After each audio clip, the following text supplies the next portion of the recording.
সবাইকে নমস্কার। এটা বিদ্যাধরী নদী।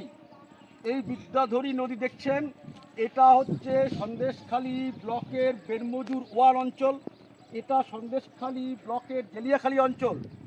শাহজাহান শেখদের যে সন্ত্রাসের এলাকা, এটা হচ্ছে সেই এলাকা। এখানকার বহু মানুষ শাহজাহান শেখদের অত্যাচারে অত্যাচারিত হয়েছেন, বাড়ি ছাড়া হয়েছে, বহু বাড়ির মেয়ে সম্মানহানি হয়েছে, সেটা সবাই মিডিয়ার মাধ্যমে দেখেছেন।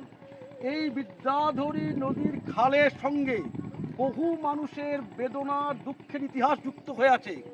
বিশেষ করে হিন্দুরা, আদিবাসী হিন্দুরা, তফসিলি হিন্দুরা শাহজাহান শেখ ও তার বাহিনীর দ্বারা অত্যাচারিত হয়েছে। এই যে প্রবাহমান বিদ্যাধরী নদী, এই বিদ্যাধরী নদী বহু হিন্দুর চোখের জলের সাক্ষ্য বহন করছে। কিন্তু আশার আলো এটাই, এখন অত্যাচারিত হিন্দুরা ঘুরে দাঁড়াচ্ছে, প্রতিরোধ করছে, প্রতিশোধ নিচ্ছে। আমরা হিন্দু সংহতি এটাই চাই। 2009-এ তপন ঘোষ একবার শুরু করেছিলেন সন্দেশখালী থানায় ডেপুটেশন দেওয়ার মাধ্যমে।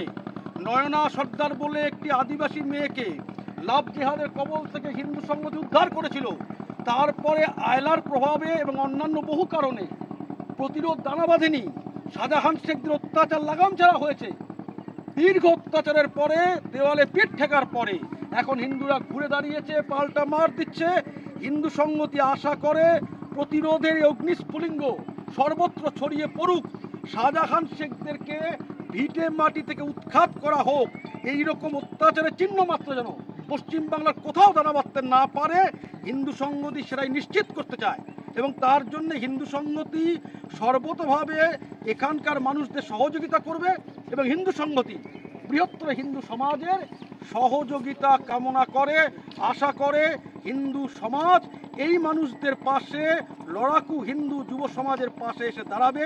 এটাই হিন্দু সংহতি সবার কাছে কামনা করে। ভারত মাতা কি জয়।